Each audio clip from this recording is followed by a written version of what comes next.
attendre l'adversaire et subir un petit peu. Je pense que les deux équipes vont aller chercher à marquer et à continuer à construire. On revoit les belles actions de cette première période. Ce ballon qui était là à destination de Fabio Kella, la belle intervention de Nick Kane qui a été dans son match sur ses 45 premières minutes. Oui, le jeune Jacques Nick Kane qui a fait un très bon match pour l'instant. Puis on voit l'ouverture du score de Cédric Décoiré, imparable à la réception de ce centre de Giovanni Loloea qui a été très actif, on le disait côté droit. La petite erreur de Pierre Kauma, il a été surpris par la trajectoire du ballon. C'est peut-être un exemple à prendre, ces centres fuyants devant le but et d'arrêter de les mettre en hauteur. Les ballons qui sont un peu plus durs à mettre en place et à être à la réception à la tête. Donc les ballons dangereux pour la défense adverse, c'est ceux-là, c'est ceux qui sont fuyants devant le but. Le Mondor qui a eu aussi l'occasion de breaker avec ce tir de Loloea, encore lui. Cette erreur de relance de Ronchin et puis finalement sur une belle action de jeu là, c'est Fabio Kella qui va permettre à Lossi d'égaliser et qui lui a inscrit au passage son premier but sous ses nouvelles couleurs. Le transfuge de Wedge, on le voit là à l'action. Fabio Kella avec plein de maîtrise et de sang-froid, comme tu le disais, un buteur. Oui, il a surpris Nick Kane en décroisant son tir finalement. Là, on voit cette petite action avec ce jeu court et le ballon qui arrive vers Goé. Patrick qui n'a pu enchaîner. Encore Lossi qui était à l'attaque là avec ce beau dédoublement. Kevin, on en parlait, une action d'école. Exactement, très bien travaillé. On revoit malgré ce penalty manqué par Mon Wamoé en seconde mi-temps, eh bien la SL a fini par trouver la faille, Kevin, à force d'insister malgré les beaux arrêts de Nick Kane. Ça, je pense que l'AS Mondor ne pourra rien reprocher à son gardien ce soir.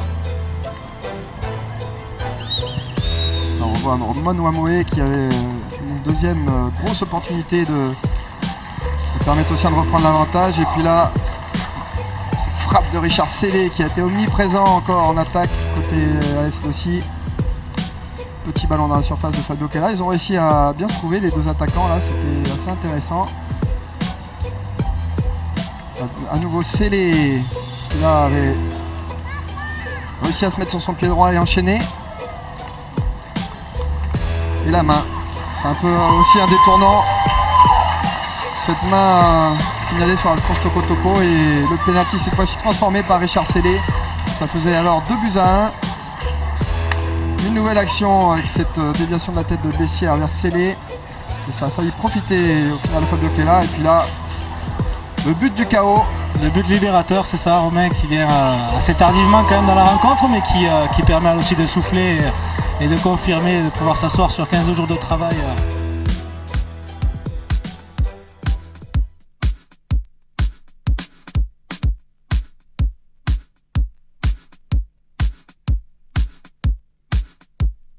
On va voir les actions. Alors Tiga qui a rapidement pris en compte qu'au niveau hors-jeu, ça allait peut-être parfois passer.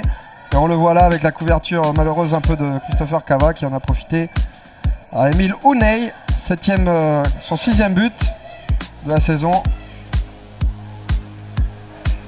On voit une belle action avec André Tenyouen ici, là, une superbe sortie magnifique dans les pieds de Hugo Martin. La grosse action côté Belley-Mondor à ce sauvetage in extremis, magnifique, belle image là. Alors voilà qui aurait peut-être changé le cours du match aussi. Jonathan Kakou. À nouveau là c'est problème d'alignement, puis on voit un Jimuka qui a été très, très percutant. Très percutant et très polyvalent dans son placement, on le retrouve des fois dans l'axe, des fois à gauche, souvent à gauche d'ailleurs, quelques fois à droite. Ça permet pas à une défense de s'organiser convenablement. Ouais, encore une action côté Belley-Mondor, cette frappe et quelle parade d'Hugo Martin. C'était une frappe signée Tembouéon.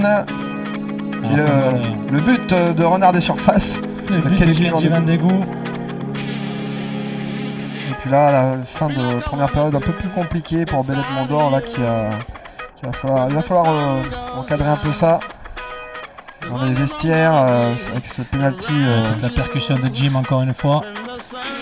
Penalty inscrit en 2 fois avec la 7e réalisation depuis le début de la saison. Le meilleur buteur actuel du championnat, Émile Ouney. Et puis là, Emile qui fait impression, on le voit encore une fois. Il passe entre deux joueurs. Heureusement, un bon retour de la défense de Bellet Mandor. Et puis ce 4e but qui arrive toute fin de première période. David Ouadra qui fixe le gardien. C'était osé. On revoit les actions de cette deuxième mi-temps alors que donc Tiga garde la tête. Précision puisque Tiga était en tête au Bolavera justement avant cette 4e journée. On va se retrouver scellé justement. On voit en tête du championnat. Ce magnifique travail de Ouadra pour Emile Louney qui est donc à 8 buts en 4 matchs. Moyenne de 2 buts par match. Fait un excellent match ce soir. Il a cédé sa place en fin de match avec des crampes qui sont tout à fait logiques au vu de la distance qu'il a pu parcourir tout au long du match. On le revoit encore sur cette action avec de belles frappes. Il a été très percutant. Et du coup, au niveau des efforts, il a vraiment tout donné. Cette frappe magnifique qui aurait peut-être mérité mieux de Jimuka. C'est vrai que Bellet Mandor a eu du mal à gérer l'espace dans le dos de la défense. Un peu à l'image de Bako la semaine dernière, mais ils vont travailler, les joueurs de Bellet Mandor qui ont vraiment de la qualité à revendre. Sur les ordres de Percy Lavoc et de Isaac Théanuen. Avec cette action d'André Théanuen justement. Avec Martin qui a fait un excellent match encore ce soir. Ouadra sur son côté droit, Ouadra qui percute, Ouadra toujours, Ouadra encore. Allez, superbe centre vers Emile Louney, et le 5e but pour Tiga. Ça passe à plus de suite pour Emile Louney au niveau du compteur but.